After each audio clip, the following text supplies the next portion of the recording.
ವ್ಯಾಖ್ಯಾಮುದ್ರಾಂ ಕರಸರಸಿಜೈಃ ಪುಸ್ತಕಂ ಶಂಖಚಕ್ರೆ ಬಿಭ್ರದ್ಭಿನ್ನ ಸ್ಫಟಿಕರುಚಿರೆ ಪುಂಡರೀಕೆ ನಿಷನ್ನಃ ಅಮ್ಲಾನಶ್ರೀರಮತ ವಿಶತೈರಂಶಭಿಪ್ಲಾವಯನ್ ಮಾಮಾವಿರ್ಭೂಯಾತ್ ಅನಗಮಹಿಮಾ ಮಾನಸೇ ವಾಗಧೀಶಃ ನಮಸ್ತೆ ಪ್ರಾಣೇಶ ಪ್ರಣತ ವಿಭವಾಯಾಮ ನಿಮಗಾಹ ನಮಸ್ವಾಮಿನ್ನ ರಾಮಪ್ರಿಯತಮನಮನ್ ಗುರುಗುಣ ನಮಸ್ತುಭ್ಯಂ ಭೀಮ ಪ್ರಬಲದಮ ಕೃಷ್ಣೇಷ್ಟ ಭಗವನ್ ನಮ ಶ್ರೀಮನ್ಮಧ್ವ ಪ್ರದಿಶ ಸುದೃಶನ್ನೋ ಜಯ ಜಯ ಶ್ರೀ ಗುರುಭ್ಯೋ ನಮಃ. ನಾರಾಯಣಂ ಸುರಗುರುಂ ಜಗದೇಕನಾಥಂ ಭಕ್ತಪ್ರಿಯಂ ಸಕಲಲೋಕ ನಮಸ್ಕೃತಂ ಚ ತ್ರೈಗುಣ್ಯವರ್ಜಿತಮಜಂ ವಿಭುಮಾದ್ಯಮೀಶಂ ವಂದೇ ಭವಗ್ರಂ ಅಮರಾಸುರಸಿದ್ಧವಂದ್ಯಂ ನಾರಾಯಣಂ ನಮಸ್ಕೃತ್ಯ ನರಂ ಚೈವ ನರೋತ್ತಮಂ ದೇವೀಂ ಸರಸ್ವತೀಂ ವ್ಯಾಸಂ ತತೋ ಜಯಮುದೀರಯೇ. ವೇದವ್ಯಾಸರ ಮಹಾಭಾರತದ ಚಿಂತಕರಿಗೆ ವಂದನೆಗಳು. ಆಶ್ವಮೇಧಿಕ ಪರ್ವದ 131ನೇ ಪ್ರವಚನ. ಮತ್ತೆ ಧರ್ಮರಾಜ ಕೃಷ್ಣನಲ್ಲಿ ಚಿಂತನೆಯನ್ನು ಕೇಳುತ್ತಾ ಇದ್ದಾನೆ. ಬಹಳ ವಿಶೇಷ ರೀತಿಯ ಪ್ರಶ್ನೆ ಮಾಡಿದ್ದಾನೆ. ಆಚರಣೆಯಲ್ಲಿನ ಹೆಚ್ಚಳದ ಬಗ್ಗೆ. ನಾರಾಯಣ, ಪುರಾಣೇಶ, ಲೋಕಾವಾಸ, ನಮೋಸ್ತುತೆ ಅವನು ಕರೆಯುವ ರೀತಿ, ಕೃಷ್ಣನ ಕರೆಯುವ ರೀತಿ, ನಾರಾಯಣ ಕರಿತಾ ಇದ್ದ. ಸಂಶಯವೇ ಇಲ್ಲದ ಸಂಗತಿ. ನಾರಾಯಣ ಪರಂ ಬ್ರಹ್ಮ ತತ್ತನ್ನಾರಾಯಣ ಪರಹ ಅಂತ ಹೇಳಿ ವೇದವೇ ಅತ್ಯಂತ ಎತ್ತರದ ಸಂಗತಿಯನ್ನಾಗಿ ನಾರಾಯಣನನ್ನು ಗುರುತಿಸಿದೆ. ಅಂತರ್ಬಹಿಷದ ಸರ್ವಂ ವ್ಯಾಪ್ಯ ನಾರಾಯಣ ಸ್ಥಿತಃ ಅಂತ ಸರ್ವತ್ರ ನಾರಾಯಣನ ಅಸ್ತಿತ್ವವನ್ನು ಚಿಂತನೆ ಮಾಡಿದೆ. ಹಾಗೆ ಎಲ್ಲರೂ ಪಡೆಯಬೇಕಾದ ಸಂಗತಿ ನಾರಾಯಣ ಉಪಾಸನೆಯಲ್ಲಿರುವಂಥದ್ದು. ಸಕಲ ಗುಣ ಸಂಪೂರ್ಣನಾಗಿ ಹೀಗಿರುವಾಗ ದೇವರನ್ನು ಏನು ಇಲ್ಲದವ, ಕಾಣಲಿಕ್ಕೂ ಬಾರದವ ಅಂತವನ ಗತಿ ಐಕ್ಯ ಎಲ್ಲ ಶಬ್ದ ಹೇಗೆ ಬರುತ್ತದೆ ಅರ್ಥ ಆಗುವುದಿಲ್ಲ. ನಾರಾಯಣ ಜೊತೆಯಲ್ಲಿ ಪುರಾಣೇಶ, ಅತ್ಯಂತ ಪ್ರಾಚೀನ, ಪ್ರಾಚೀನರಿಗೆಲ್ಲ ಒಡೆಯ. ಅಮೃತತ್ವ ಶೇಷಾನಃ ಅಂತ ಪೂರ ಆನಂದವನ್ನು ಪಡೆಯುವವರು ಮುಕ್ತರು, ಪುರಾಣರು, ಆನಂದದಲ್ಲೇ ಓಲಾಡುವವರು. ಅವರಿಗೂ ಒಡೆಯ ನೀನು. ಅಮೃತತ್ವ ಶೇಷಾನಃ ಅಂತ ಮುಕ್ತಾನಾಂ ಪರಮಾಗತಿ ಅಂತ. ನಿನ್ನಿಂದಲೇ ಅವರು ಮೋಕ್ಷದ ಆನಂದವನ್ನು ಪಡೀತಾ ಇದ್ದಾರೆ. ನಿನ್ನ ಜ್ಞಾನದಿಂದಲೇ ಅವರು ಮೋಕ್ಷವನ್ನು, ಬಿಡುಗಡೆಯನ್ನು ಪಡೆದಿದ್ದಾರೆ. ನಷ್ಟ ನಿವೃತ್ತಿ ವಾಚಕ ಹಂದನ ಅಂದ್ರೆ ಆನಂದ ಅಲ್ವಾ. ಪುರಾಣ ಅಂದ್ರೆ ಪೂರ್ಣಾನಂದರು ಅಂತ ಅರ್ಥ. ಎಲ್ಲರಿಗೂ ಎತ್ಕಿಂಚಿದ ಆನಂದ ಉಂಟು ಯಾವಾಗಲಾದರೂ, ಎಲ್ಲಿದ್ರು.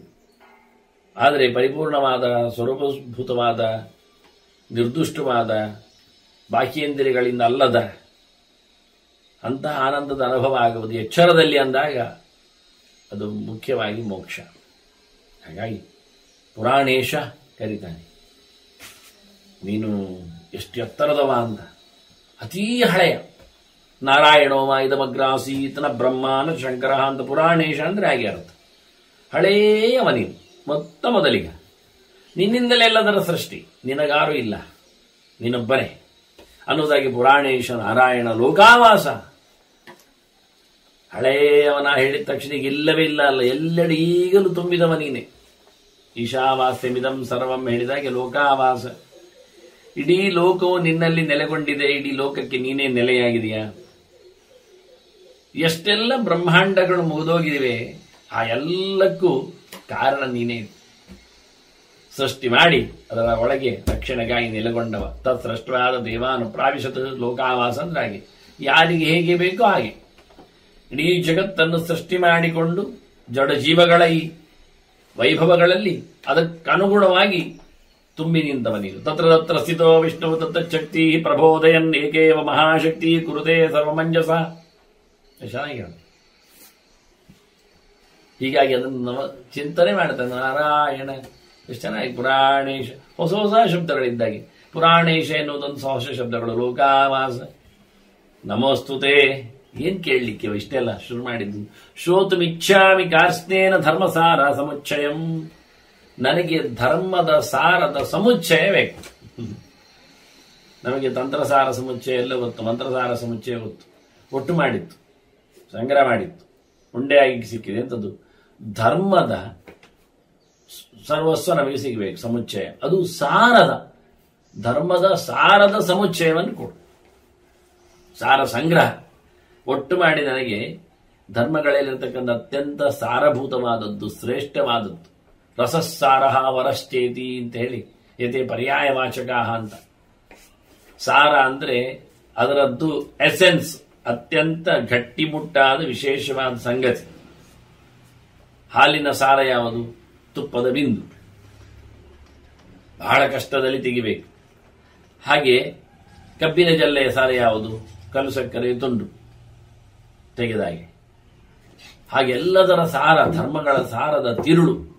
ಆ ತಿರುಳಿನನ್ನು ನೀವು ಒಟ್ಟು ಮಾಡಿ ನನಗೆ ಹೇಳಬೇಕು ಅಂತ ಕಾಸ್ನೇನೆ ಕೇಳ್ತಾನೆ. ಮತ್ತೆ ನೋಡಿ, ನಮಗೆ ಮುಗಿಯುವುದಿಲ್ಲ ಕೇಳಿದ್ರೆ ಅವನು ಕೇಳುವ ಪರಿ ಹಾಗೆ ಉಂಟು.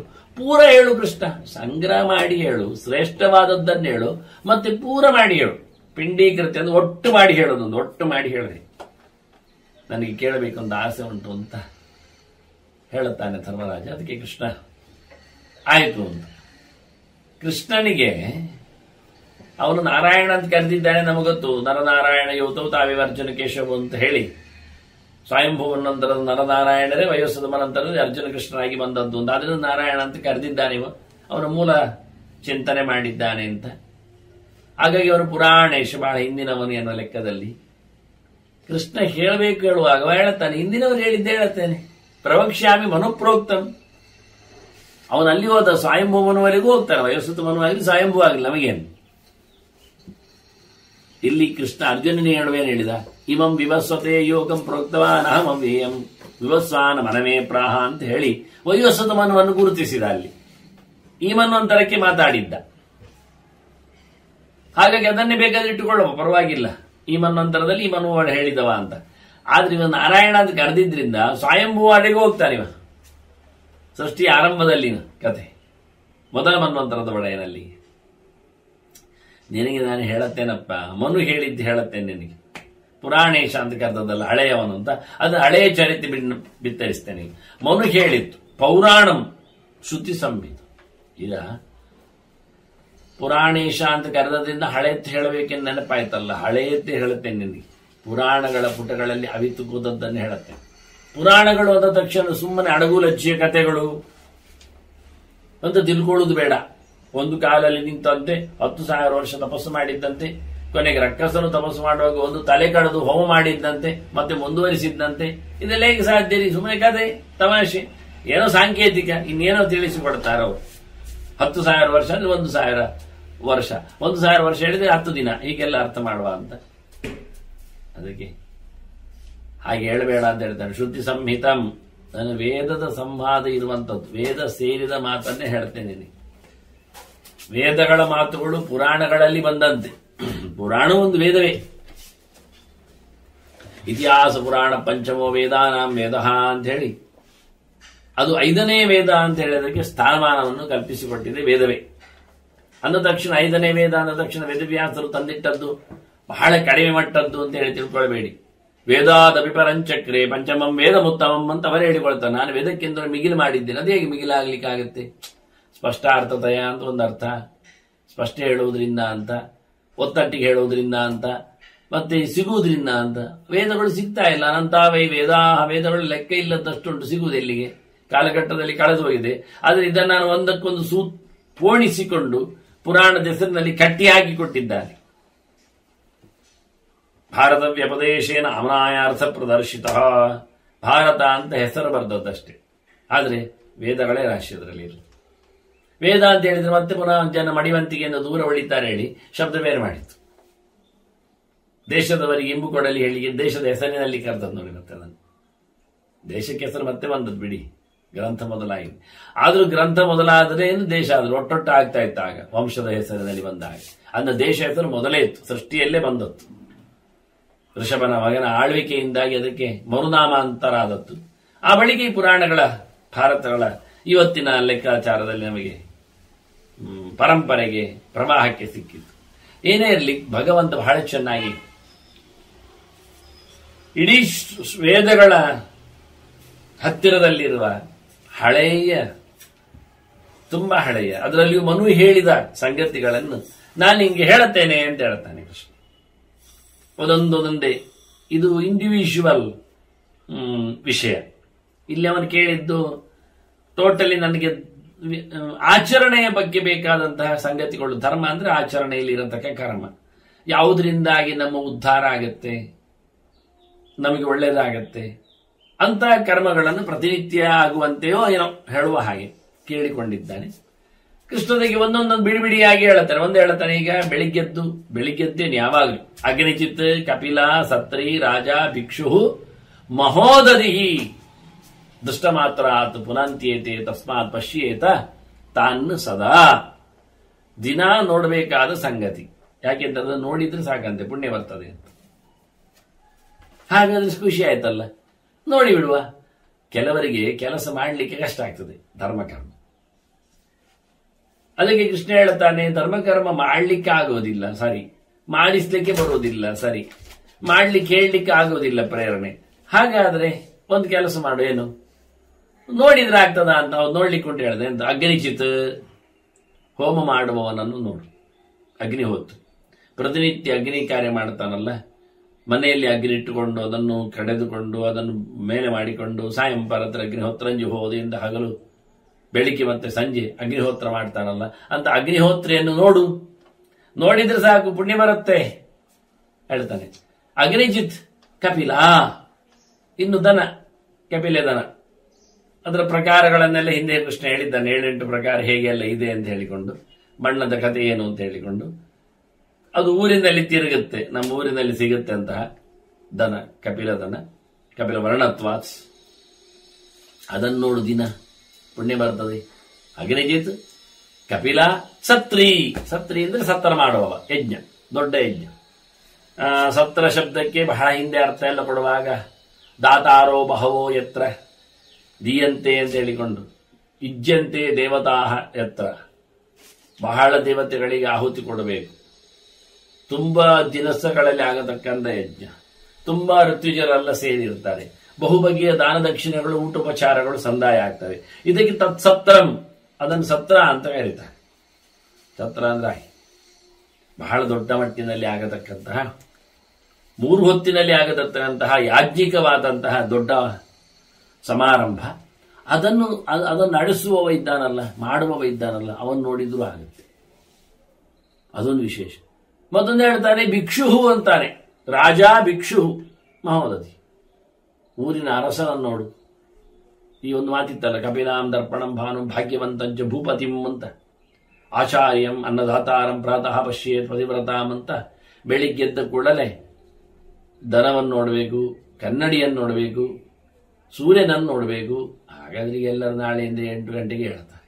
ಯಾಕೆಂದ್ರೆ ಬೆಳಿಗ್ಗೆ ಎದ್ದ ತಕ್ಷಣ ಅಂತ ಆಚಾರ್ಯ ಹೇಳಿದ್ದಾರೆ. ಬೆಳಿಗ್ಗೆ ಎದ್ದ ಬಳಿಕ ಅಂತ ಅದಕ್ಕೆ ಶಬ್ದ ಪ್ರಯೋಗ ಮಾಡಿದ್ದಾನೆ. ಬಳಿಕ ಕೂಡಲೇ ಅಂತ ಅರ್ಥ ಅಲ್ಲ. ಸೂರ್ಯೋದಯದ ಬಳಿಕ ಕಾಫಿ ಕುಡಿಯಿರಿ ಅಂತ ಒಂದೊಮ್ಮೆ ಕುಡಿಲಿಕ್ಕೆ ಹೇಳಿದ್ದಲ್ಲ, ಕುಡಿಯುವವರಿಗೆ ಹೇಳಿದ್ರೆ ಸೂರ್ಯೋದಯ ಆದ ತಕ್ಷಣ ಗಂಟೆ ನೋಡಿ ಕುಡಿಯುವುದಲ್ಲ. ಸೂರ್ಯೋದಯಕ್ಕಿಂತ ಮೊದಲು ಏನನ್ನು ಕುಡಿಬೇಡ್ರಿ ಹೇಳಲಿಕ್ಕೋಸ್ಕರ ಹೊರಟದ್ದು ತಾತ್ಪರ್ಯ. ಅದರಂತೆ ಬೆಳಗ್ಗೆ ಊಟೋಪಚಾರ ಮೊದಲು ತನ್ನ ಸಾಧನಾನುಷ್ಠಾನ ನಡೆಸಿದ ಬಳಿಕ ಒಳ್ಳೆಯ ಸಂಗತಿಗಳನ್ನೆಲ್ಲ ನೋಡಬೇಕು ಅಂತ. ಈಗೆಲ್ಲ ಚಿತ್ರದಲ್ಲಿ ನೋಡ್ತಾರೆ, ಯಾಕೆ ಸಾಚ ದನಗಳು ಸಿಗುವುದೇ ಇಲ್ಲ. ಹಾಗಾಗಿ ಅದರಂತೆ ಇಲ್ಲಿ ಬಹಳ ಚಂದವಾಗಿ ಕೃಷ್ಣ ಹೇಳಿದ ಅಗ್ನಿಚಿತ್ಸ್, ಅದೆಲ್ಲ ಹೇಳುವಲ್ಲಿ ಕಪಿಲಾನ್ ದರ್ಪಣಂ ಭಾನು ಭಾಗ್ಯವಂತಂಚ ಭೂಪತಿಂ, ಅಲ್ಲಿ ರಾಜನನ್ನು ನೋಡ್ಲಿಕ್ಕಿತ್ತು. ಇಲ್ಲಿ ಹೇಳ್ತಾನೆ ಅಗ್ನಿಜಿತ್ ಕಪಿಲ ಸತ್ರಿ ರಾಜ ಭಿಕ್ಷು ಮಹೋದಧಿ, ರಾಜನನ್ನು ನೋಡಿ, ದೇಶವನ್ನು ನೋಡಿಕೊಳ್ಳುವವರನ್ನು. ಮತ್ತಿನ್ನೊಂದು ಭಿಕ್ಷು ಸನ್ಯಾಸಿಯನ್ನು ನೋಡ್ಬೇಕಂತೆ. ನಿಜವಾಗಿ ಕರ್ಮವನ್ನು ಮೈ ಮೇಲೆ ಹಾಕಿಕೊಳ್ಳದೆ ದೇವರ ಎಚ್ಚರದಿಂದ ಎಲ್ಲವೂ ದೇವರು ಮಾಡ್ತಾನೆ ಹೇಳಿಕೊಂಡು ಎಲ್ಲ ಕರ್ಮಗಳನ್ನು ತ್ಯಾಗ ಮಾಡಿಕೊಂಡವ, ಕರ್ಮದ ಫಲವನ್ನು ತೊರೆದು ಬಿಟ್ಟವ,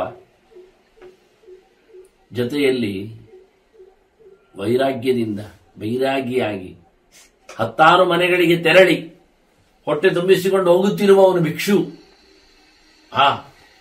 ಅವನನ್ನು ನೋಡು, ದೇವರ ಎಚ್ಚರ ಇರುತ್ತೆ, ಕರ್ಮ ಸ್ವತಂತ್ರವಾಗಿರುತ್ತೆ, ಫಲಾಪೇಕ್ಷೆ ಇಲ್ಲದೆ ಇರುತ್ತೆ, ತ್ಯಾಗವಾಗಿರ್ತದೆ. ಇದನ್ನೆಲ್ಲ ನೋಡ್ಲಿಕ್ಕೆ ಭಿಕ್ಷು ಮಹೋದಯಿ ಸಮುದ್ರ ನೋಡ್ಬೇಕಂತ. ಸಮುದ್ರ ನೋಡಿದ್ರೆ ಸಾಕು ಅಂತಾರೆ, ಮುಟ್ಲಿಕ್ಕಿಲ್ಲ, ಕೆಲವು ದಿವಸ ಆಗಬೇಕು, ಕೆಲವು ದಿವಸಗಳಲ್ಲಿ ಮಾತ್ರ.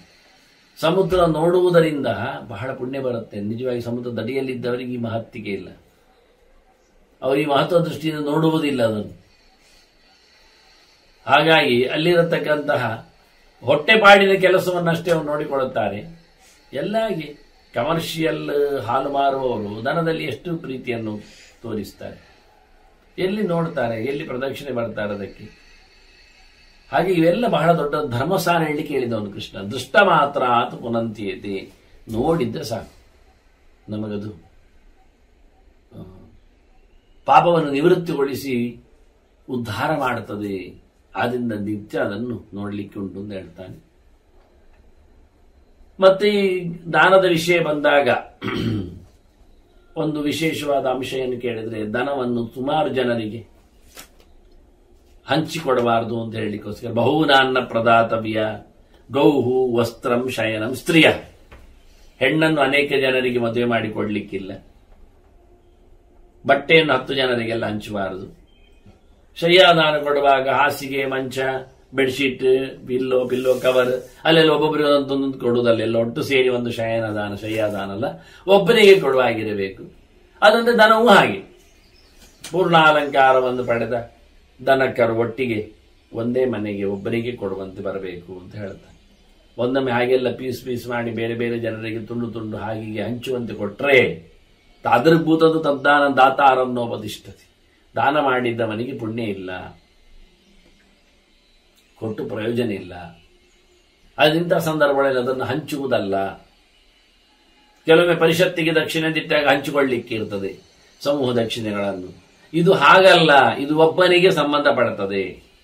ಮತ್ತು ಕೊಟ್ಟ ದನವನ್ನು ಮಾರಲಿಕ್ಕಿಲ್ಲ, ಮಾರಿದರೆ ಇವನಿಗೆ ಪೆಟ್ಟು ಬೀಳುತ್ತದೆ ಅಂತ ಕೊಟ್ಟವನಿಗೆ. ಅದನ್ನ ಕೊಟ್ಟವನು ದನವನ್ನು ಪಡೆದ ಬಳಿಕ ಪಡೆದುಕೊಂಡವನು ಅದನ್ನು ಮಾರುವುದಲ್ಲ ಮತ್ತೊಬ್ಬರಿಗೆ. ಧರ್ಮಕ್ಕೆ ಸಿಕ್ಕಿದ್ದನ್ನು ಮಾರುವುದು ಹೇಸಿಗೆ ಅಲ್ವಾ? ಬೇಕಾದ್ರೆ ಇನ್ನೊಬ್ಬರಿಗೆ ಅವನು ಧರ್ಮಕ್ಕೆ ಕೊಡಲಿ, ದಾನ ಮಾಡಲಿ, ಹೊರತು ಮಾರಬಾರದು. ಸಾಗೌಹು ವಿಕ್ರಯಮಾಪನ್ನ ದಹತಿ ಆಸಪ್ತಮಂಕುಲಂ. ಇದು ಏನು ವಿಚಿತ್ರ ಕೇಳಿದ್ರೆ ಇಲ್ಲಿ ಒಂದು ಸೂಕ್ಷ್ಮ ಕಾಣುತ್ತದೆ. ದನ ದಾನ ಮಾಡಿದ ನಂತರ ಆ ದನವನ್ನು ಮಾರಬಾರದು, ಇಟ್ಟುಕೊಳ್ಳಬೇಕು, ಉಪಯೋಗಿಸಿಕೊಳ್ಳಬೇಕು. ಅವನಿಗೆ ಅದು ಹೆಚ್ಚಾಯ್ತಲ್ಲ, ಇನ್ನೊಬ್ಬರಿಗೆ ದಾನ ಮಾಡುದು ಅಷ್ಟೇ. ಅವನಿಗೆ ದಾನ ಮಾಡುದು, ದಾನ ಪಡೆದುಕೊಂಡು ಇಲ್ಲ, ಪಡ್ಕೊಳ್ಳುವಾಗಲೇ ಯೋಚನೆ ಮಾಡ್ಬೇಕು. ಅವನು ನನ್ನ ಹತ್ರ ಈಗಾಗಲೇ 4-5 ಪಡೆದುಕೊಂಡದಿದೆ ದನ, ಅಥವಾ ಕೊಟ್ಟದ್ರಲ್ಲಿ 4-5 ಆಗಿ ಹೋಗಿದೆ ಈಗಾಗಲೇ, ಇನ್ನು ನನಗೆ ಕಟ್ಟಲಿಕ್ಕೆ ಇರ್ಲಿಕ್ಕೆ ಆಗುವುದಿಲ್ಲ. ಕೊಡುವ ಕೈ ಅಲ್ಲದಾಗಿದ್ರೆ ಅವನಿಗೆ ಅವನು ಪಡಿಬಾರ್ದಿತ್ತು. ಪಡೆದುಕೊಂಡ ಬಳಿಕ ಮಾರಬಾರದು. ಮಾರಿದರೆ 7 ತಲೆಮಾರು ಅದು ಹಾಳಾಗುತ್ತೆ ಅವನದ್ದು ವಂಶದಲ್ಲಿ.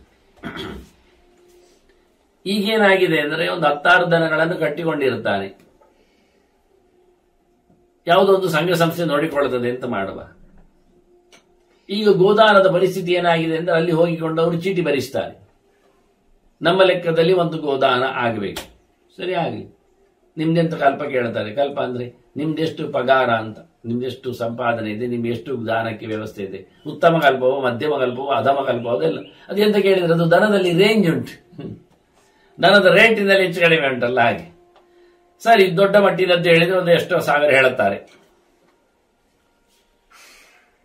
ಅಲ್ಲೇ ಇದ್ದ ಒಂದು ದನ ಕರುವನ್ನು ತರ್ತಾರೆ, ಅದನ್ನೇ ಅಲ್ಲಿಗೆ ದಾನ ಮಾಡಿದ ಹಾಗೆ ಬಳುವಳಿ ಕೊಟ್ಟ ಹಾಗೆ ಮಾಡ್ತಾರೆ. ಏನೋ ಒಂದು ಆಟ ಮಾಡ್ತಾರೆ, ಅದಕ್ಕೆಲ್ಲ ಆಟಕ್ಕೆಲ್ಲ ವ್ಯವಸ್ಥೆ ಇಲ್ಲ, ಹಾಗೊಂದು ಕ್ರಮವೇ ಇಲ್ಲ ಅಲ್ವಾ.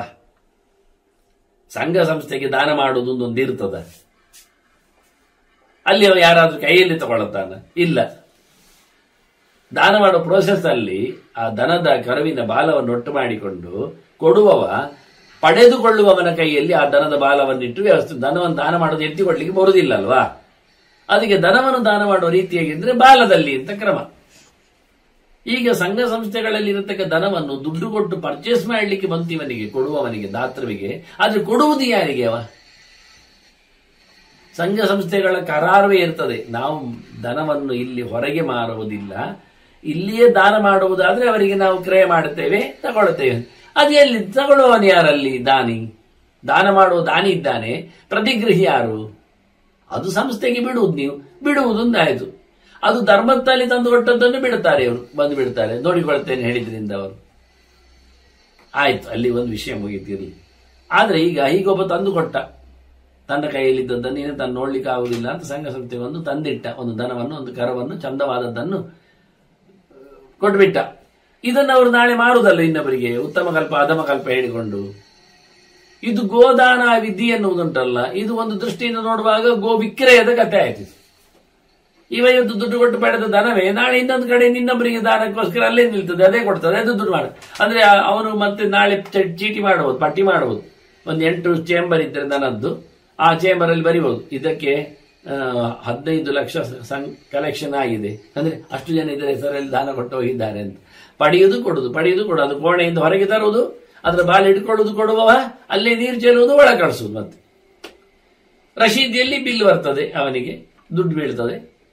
ಇದು ಯಾವ ನಮನೆಯ ದಾನ ವಿಕಲ್ಪ ಅರ್ಥವೇ ಆಗುದಿಲ್ಲ. ಕೃಷ್ಣ ಹೇಳುತ್ತಾನೆ, ಬೈತಾನೆ, ಗೌಹು ಸಾ ಗೌಹು ವಿಕ್ರಯಮಾಪನ್ನ ದಹತಿಯ ಸಪ್ತಮಂಕುಲಂ. ಒಬ್ಬ ದಾನವಾಗಿ ಧರ್ಮವಾಗಿ ಕೊಟ್ಟಿರತಕ್ಕ ಧನವನ್ನು ಮತ್ತೆ ಮಾರಾಟ ಮಾಡಲಿಕ್ಕಿಲ್ಲ. ದಾನ ಕೊಡಬಹುದಷ್ಟೇ ಮತ್ತೊಬ್ಬರಿಗೆ. ಧರ್ಮ ಇದು ನೆನಪಿಟ್ಟುಕೊಳ್ಳಿ, ದಾನದ ಸೊತ್ತುಗಳು ಮಾರ್ಲಿಕ್ಕಿಲ್ಲ ಎನ್ನುವುದು ಅರ್ಥ ಆಗುತ್ತೆ ಈಗ ಬಂದಾಗ. ಅದನ್ನು ದಾನಕ್ಕೆ ಬಳಸಬಹುದು. ಒಂದಿಷ್ಟು ಅಕ್ಕಿ ತಂದು ಹಾಕಿದ್ರೆ ಬ್ರಹ್ಮಕಲಶದ್ದು, ನಾಗಮಂಡಲದ್ದು, ಅದನ್ನು ಯಾವುದೋ ಒಂದು ಕೆಟರಿಂಗ್ಸಿಗೋ ಹೋಟೆಲಿಗೋ ಅಥವಾ ವಹಿಸಿಕೊಂಡವರಿಗೋ ನಾವು ಹಾಕಿಬಿಟ್ರೆ, ಅವನು ದುಡ್ಡು ತಗೊಂಡ್ರೆ ಅದು ಅನ್ಯಾಯ ಆಯಿತು. ದಾನ ಬಂದದ್ದನ್ನು ಮಾರುವಂತಿಲ್ಲ. ನೀವು ದಾನ ಮಾಡಿ ಅಥವಾ ತಿಂದುಬಿಡಿ, ಅದು ಇನ್ನು ಯಾರಿಗಾದ್ರೂ ಬಂದು ಬಗೆನೇರಿಗೆ ಹಂಚಿಕೊಳ್ಳಿ. ಇದು ದರದ ಜೊತೆಯಲ್ಲಿ ಮಾತಾಡಿದ ಕೃಷ್ಣನಗಿರಿ. ಅಂದ್ರೆ ಇದೆಲ್ಲ ಧರ್ಮಸಾರ, ಧರ್ಮ ಸೂಕ್ಷ್ಮ. ಆಕ್ರಮ್ಯ ಬ್ರಾಹ್ಮಣೈ ಭುಕ್ತಂ ಅನಾರ್ಯಾಣಾಂ ಚ ವೇಶ್ಮನಿ ಗೋಭಿಶ್ಚ ತುಲ್ಯಂ ತತ್ತೇಷಾಂ ರಾಜಸೂಯಾತ್ ವಿಶಿಷ್ಯತೆ. ಇದು ರಾಜನ ಧರ್ಮದಲ್ಲಿರತಕ್ಕ ಒಂದು ಧರ್ಮಸಾರವನ್ನು ಕೃಷ್ಣ ಹೇಳುತ್ತಾನೆ. ಒಬ್ಬ ರಾಜನಾದವ ಅನ್ಯಾಯ ಮಾಡಿದವರ, ದೇಶದ್ರೋಹಿಗಳ ಮನೆ ಆಸ್ತಿ ಮಾರು ದುಡ್ಡುಗಳನ್ನೆಲ್ಲ ಮುಟ್ಟುಗೋಲು ಹಾಕ್ತಾನೆ. ಅದನ್ನು ರಾಜಸಾತ್ ಮಾಡಿಕೊಳ್ತಾನೆ, ತನಗೆ, ತನ್ನವರಿಗೆ, ರಾಜ್ಯಕ್ಕೆ ಅಂತೇಳಿ. ಆ ಸೊತ್ತನ್ನು ಕೆಟ್ಟವರ, ಅನ್ಯಾಯ ಮಾಡಿದವರ, ವಿರೋಧ ನಡೆಸಿದವರ ಸೊತ್ತನ್ನು ಆತ ಪಡಿತಾನೆ. ಪಡೆದೇನು ಮಾಡ್ತಾನೆ? ತನ್ನ ಬೊಕ್ಕಸದಲ್ಲಿ ಹಾಕಿಕೊಂಡು ತನ್ನ ಊಟಕ್ಕೆ ಬಳಸುವುದಿಲ್ಲ. ಅದು ಸ್ವಂತಕ್ಕೆ ಮಾಡಿದರೆ ತಪ್ಪು. ಮತ್ತೆ ಪ್ರಜೆಗಳ ಕ್ಷೇಮಕ್ಕೋಸ್ಕರ ಮಾಡಬೇಕು. ಯಾರ ಕ್ಷೇಮಕ್ಕೆ? ತಿಳಿದವರ, ಬ್ರಾಹ್ಮಣರ, ಜ್ಞಾನಿಗಳ ಅನುಕೂಲಕ್ಕೆ ಅದನ್ನು ಬಿಟ್ಟುಕೊಡಬೇಕು.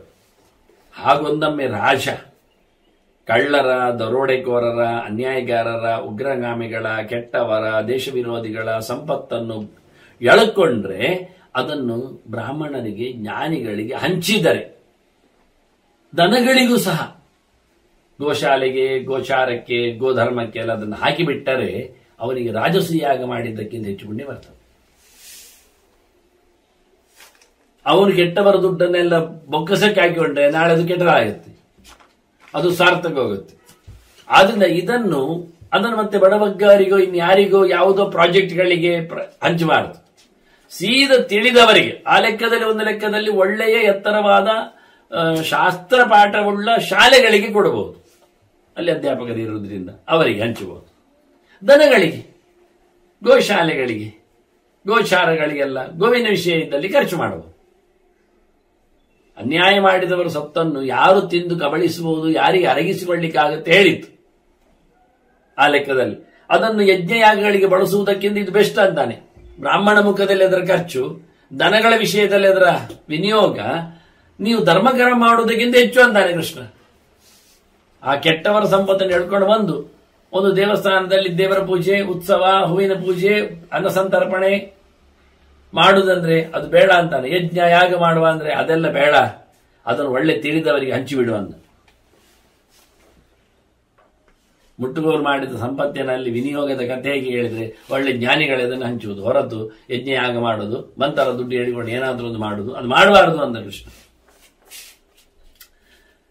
ಮತ್ತೆ ಯೋಗ್ಯನಿಗೆ ಇಲ್ಲಿಂತಲ್ಲ ಎಲ್ಲಿಯೂ ಸಹ ಕೊಡಬಾರದು ಅಂತಲೇ ಹೇಳ್ಬಾರ್ದು. ಇವೆಲ್ಲ ಕೊಡ್ಲಿಕ್ಕೆ ಹೋದ್ರೆ ಅವರಿಗೆಲ್ಲ ಯಾಕೆ ಕೊಡ್ತೀನಿ ಮಾರ, ಸುಮ್ಮನೆ ಬೇರೆ ಎಂತದಕ್ಕಾದ್ರೂ ಪ್ರಾಜೆಕ್ಟಿಗೆ ಆಗ್ತದೆ, ಏನಾದ್ರೂ ಒಂದು ದೊಡ್ಡ ಮೈಕ್ ಬಟ್ಟೆ ಉಂಟಾ ಇಲ್ಲವೂ ಗೊತ್ತಿಲ್ಲ ಬಿಡಿ, ಅಂತದ್ದೊಂದು ಕಲ್ಲಿನದ್ದು ಕಂಬದ್ದು ಮೂರ್ತಿ ಮಾಡಿ ನಿಲ್ಲಿಸುವ ಎಂತ ಕರ್ಮಕ್ಕೆ ಅದು ನಿಲ್ಲುವುದು ದಾರಿ ಮಧ್ಯದಲ್ಲಿ?